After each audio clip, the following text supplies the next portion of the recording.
ओम श्री गणेशाय नमः। प्रिय भक्तों, आज ज्येष्ठ महीने के शुक्ल पक्ष की चतुर्थी तिथि है, जिसे विनायक चतुर्थी के नाम से जाना जाता है। और विनायक चतुर्थी के दिन विनायक चतुर्थी व्रत कथा अवश्य सुननी चाहिए। इससे भगवान गणेश की कृपा सदैव बनी रहती है। कहते हैं कि मनुष्य चाहे जितना भी व्रत उपवास क्यों न करे, किंतु जब तक श्री गणेश जी का आवाहन पूजन न किया जाए, तब तक किसी भी व्रत का पूर्ण फल प्राप्त नहीं होता। और जब श्री गणेश जी प्रसन्न होते हैं, तो धन धान से ही नहीं, बल्कि पुत्र पुत्री आरोग्य मान प्रतिष्ठा से घर को भर देते हैं। तो आइए आज हम सभी उन्हीं प्रथम पूज्य पार्वती नंदन श्री गणेश जी की कथा को बड़ी श्रद्धा तथा प्रसन्न चित्त मन से श्रवण करें, जिससे कि हमारी जो भी मनोकामना हो वो जल्द से जल्द पूर्ण हो। बहुत समय पहले की बात है, एक छोटा सा गांव था। उस गांव में एक बुढ़िया माई अपने बेटा, बहू और 2 पोतों के साथ रहती थी। बुढ़िया माई गणेश जी की बड़ी परम भक्त थी और गणेश जी में उसकी बड़ी आस्था थी। बुढ़िया माई रोज सुबह नहा धोकर गणेश जी महाराज की पूजा कथा आरती किया करती थी और घंटों गणेश जी भगवान की पूजा में बिताया करती थी। लेकिन बुढ़िया माई की बहू को बुढ़िया माई का गणेश जी का पूजन करना बिल्कुल भी पसंद नहीं था। बुढ़िया माई का बेटा तो कमाने के लिए सुबह से चला जाता था और शाम को ही घर लौटकर आता था। लेकिन बेटे के जाने के बाद बुढ़िया माई की बहू बुढ़िया माई से रोज झगड़ा करती और कहती कि आप तो काम से बचने के लिए गणेश जी की पूजा पाठ में लगी रहती हो, अपने पोते पोतियों का कोई ध्यान नहीं रखती हो। मैं इस घर का सारा काम भी करूं और बच्चों की देखभाल भी करूं। मुझे आपका यह रोज रोज का पूजा पाठ करना पसंद नहीं आता। प्रिय भक्तों, रोज रोज के झगड़े से बुढ़िया माई बेचारी तंग आ गई। अब बुढ़िया माई भी बेचारी बड़ी दुखी रहने लगी। वह भगवान की तो परम भक्त थी, पूजा करना कैसे छोड़ सकती थी। बुढ़िया माई ने अपने मन की बात अपनी एक पड़ोसन को बताई, जो कि बुढ़िया माई की सहेली थी। बुढ़िया माई की सहेली बुढ़िया माई से बोली, देखो बहन, यह तो घर घर की कहानी है। हर घर में चूल्हा होता है और 4-4 बर्तन होते हैं, तो खटपट की आवाज तो आती ही है। तुम एक काम करो, मेरी बात मान लो। तुम अपनी रोटी पानी लेकर गांव के बाहर गणेश मंदिर में चली जाया करो और वहां पर बैठकर अपना पूरा समय पूजा पाठ में बिताया करो। वहीं चबूतरे पर बैठकर जब भूख लगे तो अपना रोटी खा लिया करो और प्यास लगे तो पानी पी लिया करना और पूरा दिन गुजार के शाम को घर पर आ जाया करो। और बेटा बहू से कह दिया करो कि गांव में कीर्तन चल रहा था, मैं तो कीर्तन में गई थी। अब बुढ़िया माई को अपनी सखी की जो सलाह थी बहुत अच्छी लगी। शाम को जब बुढ़िया माई का बेटा घर आया तो बुढ़िया माई ने बेटा से कहा, बेटा मैं कल से कीर्तन में चली जाया करूंगी। गांव के बाहर जो मंदिर है उसमें कीर्तन होता है। तो बुढ़िया माई का बेटा बोला, हाँ माँ चली जाया करो, तुम कीर्तन में जाओगी तो तुम्हें अच्छा लगेगा। अब जो बुढ़िया माई थी वह सुबह सुबह पानी रोटी अपने साथ ले लेती और कीर्तन के लिए मंदिर में चला जाया करती। अब बुढ़िया माई गांव के बाहर मंदिर के चबूतरे पर बैठकर खूब भगवान गणेश की पूजा में मगन रहती। भूख लगती तो रोटी खा लेती, प्यास लगती तो पानी पी लेती और थोड़ी बहुत थकान होती तो वही चबूतरे पर सो जाया करती। इस तरह से जब शाम हो जाती तो बुढ़िया माई घर पर आ जाती। तब बुढ़िया माई का बेटा कहता, माँ कीर्तन में हो आई क्या? तो बुढ़िया माई बड़ी खुश होकर कहती, हाँ बेटा, हृदय खुश हो गया, कीर्तन में बड़ा मन लगता है। अब तो बुढ़िया माई का बेटा बोला, ठीक है माँ, जैसा तुम्हें ठीक लगे तुम चली जाया करो। अब तो बुढ़िया माई सुबह नहा धोकर गांव में गणेश मंदिर में चली जाती और शांति से वहां बैठकर अपनी पूजा करती। चबूतरे पर बैठकर भूख लगती तो रोटी खाती, सो जाती और पानी पीती। और बुढ़िया माई की जो बहू थी वह अपनी सास से जलती थी। सास तो हमेशा उसे भारी लगती थी। वह क्या करती कि जब सास घर से चली जाती तो पीछे से अपने मायके वालों को बुला लिया करती, अपने भाई बहनों को बुलाती, भैया भाभी को बुलाती और उनके लिए पूरी खीर पकोड़े तरह तरह के पकवान बनाकर उन्हें खिलाती और गप्पे हाँकती और शाम होने से पहले ही अपने पीहर वालों को अपने घर भेज दिया करती। बहू का मायका बहुत ही नजदीक था। इसी तरह धीरे धीरे समय बीतने लगा। एक दिन बुढ़िया माई जल्दी उठी और नहा धोकर मंदिर जाने लगी। तो बुढ़िया माई ने अपनी बहू से भोजन मांगा। तो बहू ने गुस्से में आकर अपनी सास को ठंडी रोटी और प्याज एक डब्बे में बंद कर कर दे दी। बुढ़िया माई रोटी और प्याज लेकर गणेश जी के मंदिर में चली गई और मंदिर में जाकर बोली, हे गणेश भगवान, मेरी बहू को सद्बुद्धि दो, बेटे बहू को रिद्धि दो, सिद्धि दो, उनके घर में कोई दुख न आवे, वे हमेशा खुश रहें और मेरे बेटे का घर हमेशा धन धान से भरा रहे। मेरे बेटे के घर में कभी कोई दुख न आए, विपत्ति न आए। तब भगवान गणेश मन ही मन सोचने लगे कि यह बुढ़िया माई मेरी परम भक्त है, रोज ठंडी बासी रोटी खाती है और उसकी बहू कितनी तेज है, रोज पीछे से माल पुए बनाकर और अपने मायके वालों को खिलाती है। वह तो बड़ी चालाक है। इसकी बहू को तो अब चमत्कार दिखाना ही पड़ेगा। अब गणेश जी भगवान को एक उपाय सूझा। अब उधर जो बहू थी माल पुए पका रही थी और सास को बासी रोटी दे रही थी। अब गणेश जी ने एक लीला रची। बहू पकवान बनाती तो वो बासी रोटी में बदलने लगे और सास को नए नए पकवान खाने को मिलने लगे। अब बहू को खाने में बासी रोटी मिलने लगी। तब एक दिन बहू मायके वालों को बोली, जाओ मेरे घर पर तुम्हारे लिए मैंने अच्छे अच्छे पकवान बनाए हैं। तब मायके वाले जब पकवान खाने के लिए बहू के पास आए तो बहू की जो पकवान थे वे सब बासी रोटी में बदल गए थे। तब बहू के मायके वाले कहने लगे, अरे तू तो हमें बासी रोटी खिलाने के लिए बुलाती है, हम तेरे घर नहीं आएंगे। बहू अपने मायके वालों को सफाई देने लगी कि मैंने तो तुम्हारे लिए खीर पूड़ी बनाई थी, पता नहीं यह बासी रोटी में कैसे बदल गई। लेकिन उसके मायके वाले बहू से नाराज हो गए और बोले, भला ऐसा भी कुछ होता है क्या कि तुम्हारा पकवान बदल जाए और बासी रोटी हो जाए?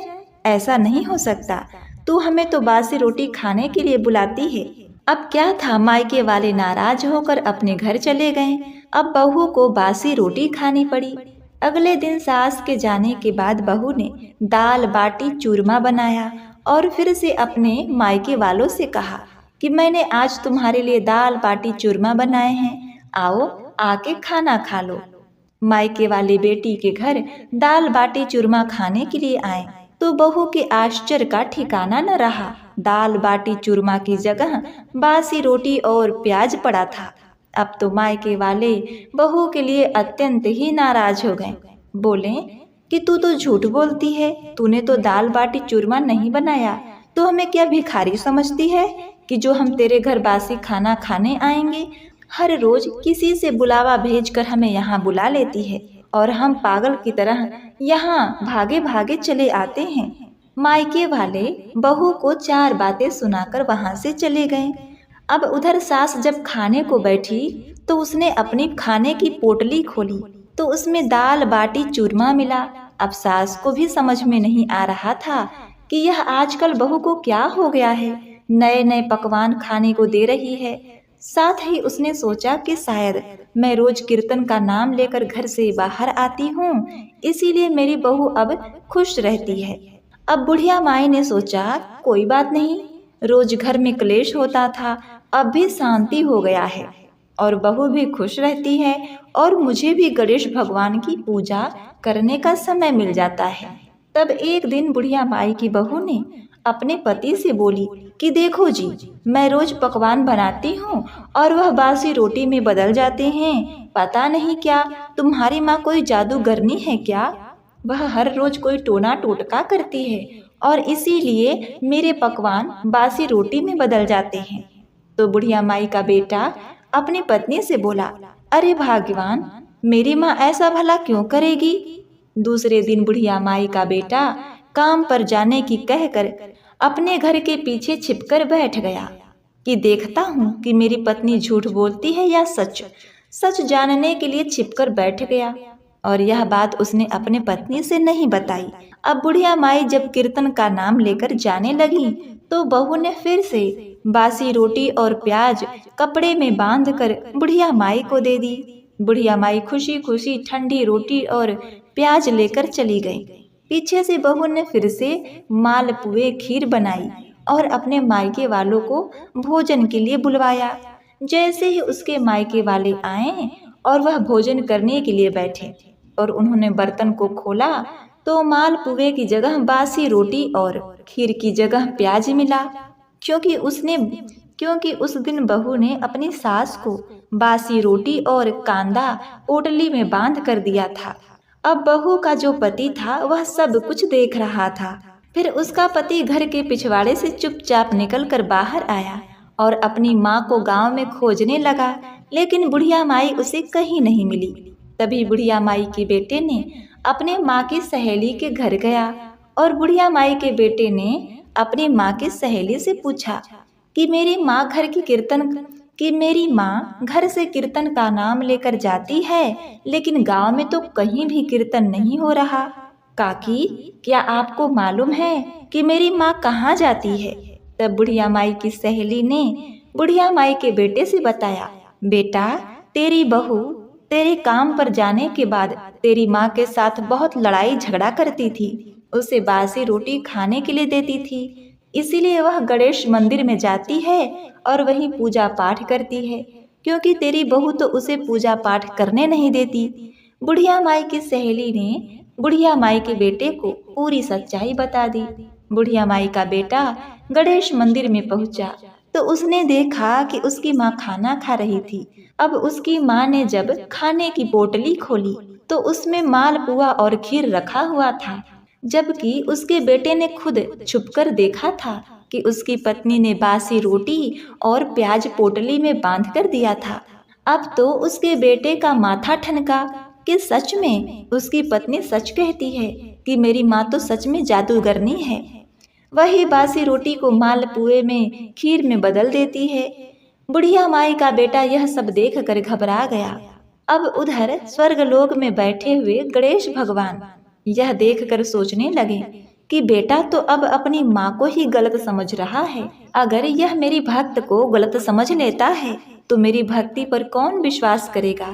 तभी गणेश जी भगवान वहाँ प्रकट हो गए और बुढ़िया माई ने गणेश भगवान के चरण पकड़ लिए और पीछे खड़ा बुढ़िया माई का बेटा यह सब देख रहा था। गणेश भगवान ने बुढ़िया माई से कहा, बुढ़िया माई, मैं तेरी पूजा से अति प्रसन्न हूँ, तू अपने लिए कोई वरदान मांग ले।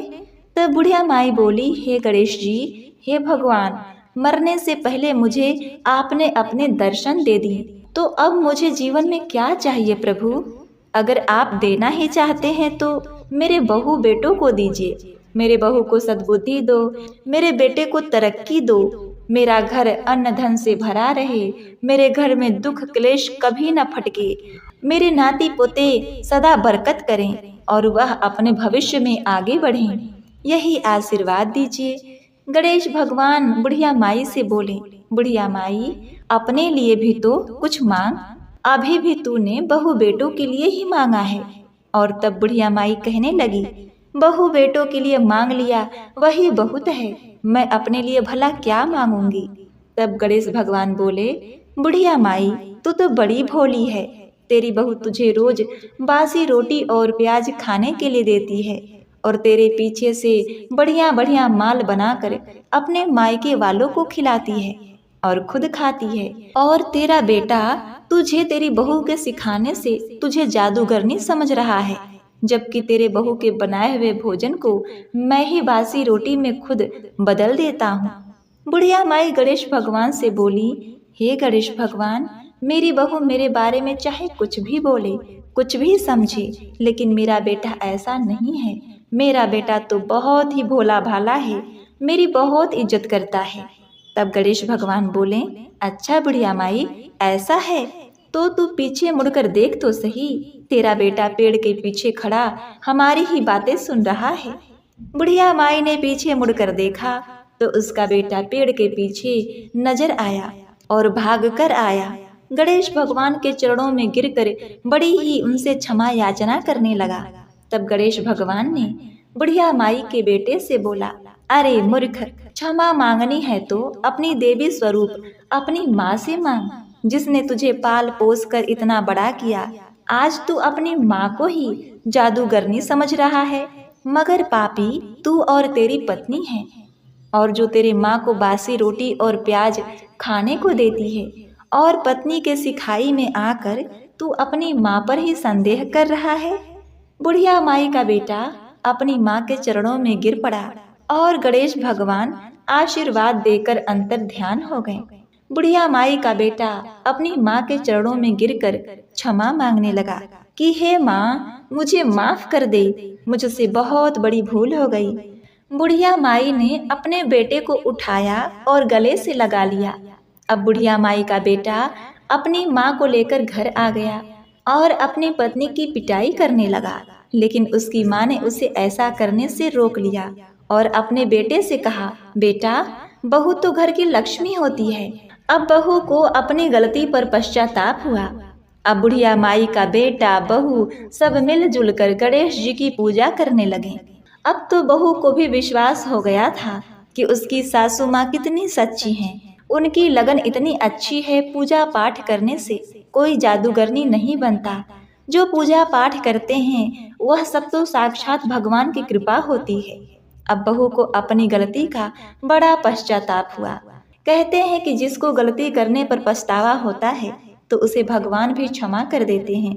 अब बहू अपनी सास की खूब सेवा करने लगी। बहू बेटे दोनों माँ की हर इच्छा पूरी करने लगे।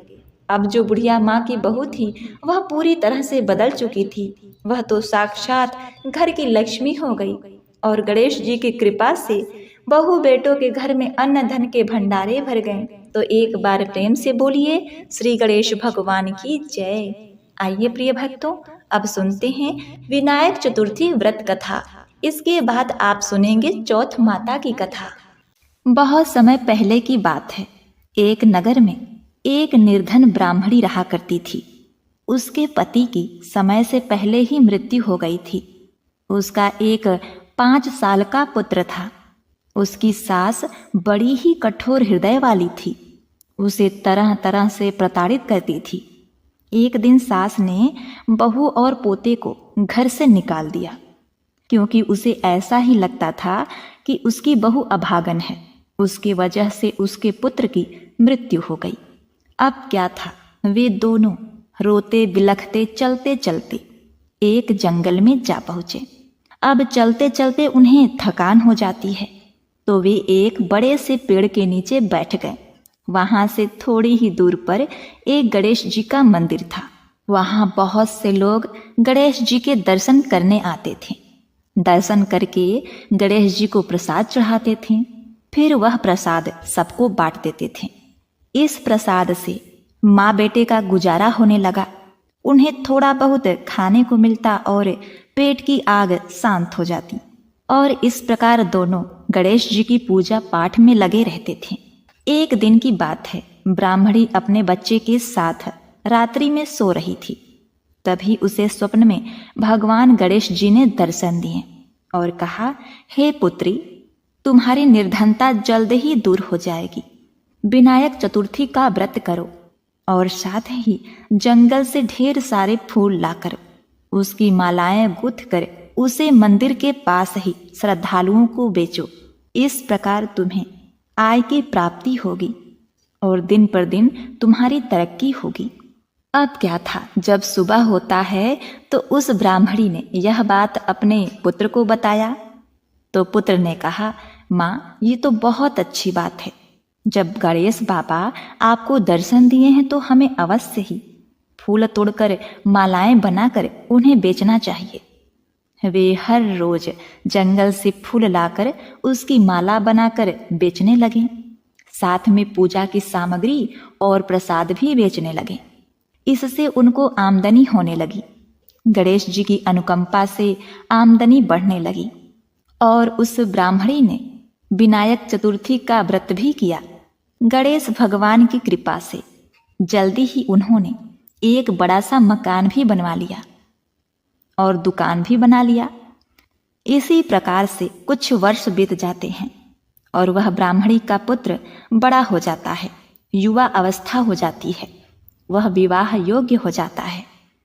ऐसे ही एक दिन की बात है, एक राजा की लड़की मंदिर में रोज पूजा करने आती थी। ब्राह्मणी के बेटे को देखकर राजकुमारी उस पर मोहित हो गई और उससे विवाह करने की सोचने लगी। उसने अपने भाभी से अपने सारे मन की बात कही। भाभी भी अनुभवी थी। उसने कहा, यह तो एक ब्राह्मण माली का बेटा है और तुम एक राजा की बेटी हो। यदि तुमने उससे विवाह किया तो तुम्हारी बहुत ही बदनामी होगी। पर राजकुमारी अपनी बात पर अड़ी रही। उसने कहा, मैंने तो प्रतिज्ञा कर ली है कि उसी से विवाह करूंगी। भाभी ने घर जाकर सारी बात राजा को बता दी। राजा ने मना नहीं किया, क्योंकि राजा स्वयं गणेश भगवान का भक्त था और विवाह के लिए तैयार हो गया। उन्होंने बड़े धूमधाम से बेटी का विवाह माली अर्थात ब्राह्मणी के पुत्र के साथ कर दिया। ब्राह्मणी ने सबसे पहले बेटे बहू को गणेश जी के मंदिर में ले जाकर पूजा पाठ करवाया और गणेश जी का आशीर्वाद दिलवाया। इसके बाद पूरे नगर में यह बात फैल गई कि गणेश जी की पूजा करने से सब दुख कष्ट दूर हो जाते हैं। यह बात सुनते ही नगर के सभी लोग मंदिर आने लगे। ब्राह्मणी और उसके बेटे की बिक्री और भी अधिक बढ़ गई। अब देखिए भगवान श्री गणेश की महिमा। उधर उसकी सास के बुरे दिन आ गए। अन्नदाता उससे रूठ गए और वह भूखों मरने लगी। एक दिन वह रोती धोती उसी गणेश जी के मंदिर में जा पहुंची और वहां मालिन के बेटे से बोली, बेटा मैं बहुत ही भूखी हूं, मुझे रोटी कपड़ा दे देना, इसके बदले में मैं तुम्हारा सारा काम कर दूंगी। लड़के को दया आ गई और उसे काम पर रख लिया। उसने अपनी दादी को नहीं पहचाना। जब ब्राह्मणी घर आई तो उसने अपने सास को तुरंत ही पहचान लिया। वह अपने सास से बोली, सासू माँ आप यहाँ कैसे? सास ने पोते की तरफ इशारा करते हुए कहा, मेरी इस सेठ के यहाँ नौकरी लग गई है। बहू बोली, यह आपका पोता है माँ जी, और यह घर भी आपका है, यह दुकान भी आपकी है। जब आपने हमें घर से निकाला तब गणेश जी ने हमारी रक्षा की। बहू की बात सुनकर सास बोली, मेरी करनी मैंने भोग ली बेटा। बहू बोली, सासू जी अब आप हमारे यहाँ रहो और पोते का सुख देखो। हे गणेश जी महाराज, जैसा सुख आपने उस ब्राह्मणी को दिया वैसा ही सुख सबको देना। इस विनायक चतुर्थी के व्रत को सुनने वाले, कहने वाले और हुंकारा भरने वालों को जय शिव शंकर, जय गणेश भगवान। प्रिय भक्तगणों, अब आइए सुनते हैं सबसे महत्वपूर्ण कथा, विनायक चतुर्थी की दूसरी कथा। पौराणिक कथा के अनुसार एक बार भगवान शिव तथा माता पार्वती नर्मदा नदी के किनारे बैठे हुए थे। वहां माता पार्वती ने भगवान शिव से समय व्यतीत करने के लिए चौपड़ खेलने को कहा। शिव चौपड़ खेलने के लिए तो तैयार हो गए, परंतु इस खेल में हार जीत का फैसला कौन करेगा, यह प्रश्न उनके समक्ष उठा। तो भगवान शिव ने कुछ तिनके एकत्रित कर उसका एक पुतला बनाकर उसकी प्राण प्रतिष्ठा कर दी और पुतले से कहा, पुत्र हम चौपड़ खेलना चाहते हैं, परंतु हमारे विजय और पराजय का निर्णय करने वाला कोई नहीं है, इसलिए तुम बताना कि हम दोनों में से कौन हारा और कौन जीता। उसके बाद भगवान शिव और माता पार्वती का चौपड़ खेल शुरू हो गया। यह खेल 3 बार खेला गया। संयोग से तीनों बार माता पार्वती ही जीत गईं। खेल समाप्त होने के बाद बालक से हार जीत का फैसला करने के लिए कहा गया, तो उस बालक ने महादेव को विजयी बताया। यह सुनकर माता पार्वती तो क्रोधित हो गई और क्रोध में उन्होंने बालक को लंगड़ा होने, कीचड़ में पड़े रहने का श्राप दिया। बालक ने माता पार्वती से माफी मांगी और कहा, हे माता, यह मुझसे अज्ञानतावश ऐसा हुआ है। मैंने किसी द्वेष भाव से ऐसा नहीं किया है। मैं निश्चय नहीं कर पाया कि किसको विजयी बताऊं, क्योंकि मैं आपका भी भक्त हूं और शिव जी का भी भक्त हूं। मैं किसे कहता कि कौन जीता कौन हारा। मैं जानता था आप जीती हैं, फिर भी मुझसे यह भूल हो गई। बालक द्वारा क्षमा मांगने पर माता ने कहा, यहाँ गणेश पूजन के लिए नाग कन्याएं आएंगी। उनके कहे अनुसार तुम गणेश व्रत करो। ऐसा करने से तुम मुझे प्राप्त करोगे। यह कहकर माता पार्वती शिव के साथ कैलाश पर्वत पर चली गई। 1 वर्ष के बाद उस स्थान पर नाग कन्याएं आईं। तब नाग कन्याओं से गणेश भगवान के व्रत की विधि मालूम करने पर उस बालक ने 21 दिन लगातार गणेश जी का व्रत किया। उसकी श्रद्धा से गणेश जी प्रसन्न हुए। उन्होंने बालक को मनोवांछित फल मांगने को कहा। उस पर बालक ने कहा, हे विनायक, मुझ में इतनी शक्ति दीजिए कि मैं अपने पैरों से चलकर अपने माता पिता के साथ कैलाश पर्वत पर पहुंच सकूं और वे यह देखकर प्रसन्न हों। तब बालक को वरदान देकर श्री गणेश अंतर ध्यान हो गए। इसके बाद वह बालक कैलाश पर्वत पर पहुंच गया और कैलाश पर्वत पर पहुंचने की अपनी कथा उसने भगवान शिव को सुनाई। चौपड़ वाले दिन से ही माता पार्वती शिव जी से विमुख हो गई थी। अतः देवी के रुष्ट होने पर भगवान शिव ने भी बालक के बताए अनुसार 21 दिनों तक श्री गणेश का व्रत किया। इस व्रत के प्रभाव से माता पार्वती के मन में भगवान शिव के लिए जो नाराजगी थी वह समाप्त हो गई। तब यह व्रत विधि भगवान शंकर ने माता पार्वती को बताई। यह सुनकर माता पार्वती के मन में भी अपने पुत्र कार्तिकेय से मिलने की इच्छा जागृत हुई। तब माता पार्वती ने भी 21 दिन तक श्री गणेश का यह व्रत किया तथा दुर्वा फूल लड्डुओं से गणेश जी का पूजन अर्चन किया। व्रत के 21वें दिन कार्तिकेय स्वयं माता पार्वती से मिलने आ पहुंचे। उस दिन से श्री गणेश चतुर्थी का यह व्रत समस्त मनोकामनाओं की पूर्ति करने वाला व्रत माना जाता है। इस व्रत को करने से मनुष्य के सारे कष्ट दूर होकर मनुष्य को समस्त सुख सुविधाएं प्राप्त होती हैं। पार्वती पते हर हर महादेव। जय श्री गणेश। प्रिय भक्तों, अब आइए सुनते हैं सभी सुखों को देने वाली भगवान गणेश की यह तीसरी कथा, गणेश भक्त सेठ की कथा। एक गांव था जिसमें एक बहुत बड़ा सेठ अपने परिवार के साथ रहता था। सेठ जी के गांव के पास ही शहर में बड़ा सा व्यापार था। सेठ जी गणेश जी के बड़े ही अनन्य भक्त थे। उनकी पूजा श्रद्धा एवं विश्वास से करते थे, जिससे सेठ जी के घर में अन्न धन के भंडार सदैव ही भरे रहते थे। उनके जीवन में कभी भी किसी प्रकार की कोई कमी नहीं थी। नित्य प्रतिदिन नियम अनुसार रोज वह नदी पर नहाने जाते और आकर गणेश जी की पूजा करते, उन्हें भोग लगाते और फिर स्वयं भोजन करते। यह बात सेठानी जी को अच्छी नहीं लगती।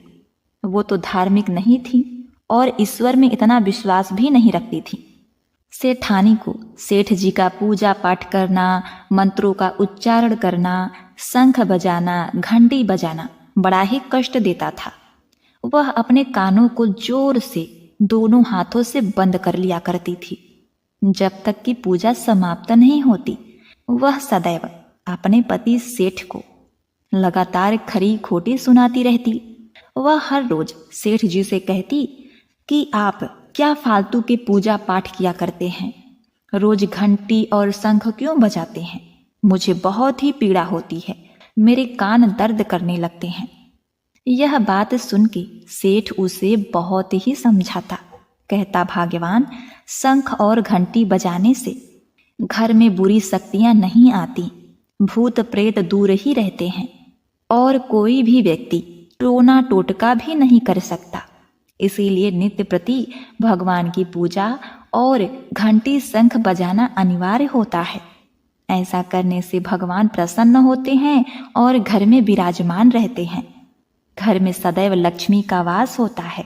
जिस घर में घंटी और शंख नहीं बजते, मंत्रों का उच्चारण नहीं होता, वहां पर लक्ष्मी जी की बहन दरिद्रता आ जाती है और भूत प्रेत पिशाच बुरी आत्माओं का बसेरा हो जाता है। लोग आसानी से तंत्र मंत्र विद्या कर सकते हैं, लेकिन सेठ जी की ये सारी बातें सेठानी को बिल्कुल भी समझ में नहीं आती। वे सोचती ये सब फालतू की बातें हैं, इससे कुछ नहीं होता। इसी प्रकार एक दिन की बात है, सेठ जी को अपने व्यापार के काम से कहीं बाहर जाना पड़ा तो उन्होंने कहा, हे सेठानी, हे भाग्यवान, देखो मैं एक दिन के लिए बाहर जा रहा हूँ, इसीलिए मैं अपने प्रभु को भोग नहीं लगा पाऊंगा। प्रभु को भोग लगाने की जिम्मेदारी तुम्हारी है। तुम उनका पूजा पाठ कर लेना, उन्हें भक्ति भाव से लड्डू का भोग लगा देना। उसकी पत्नी ने कहा, ठीक है, आप जाइए, मैं भोग लगा दूंगी।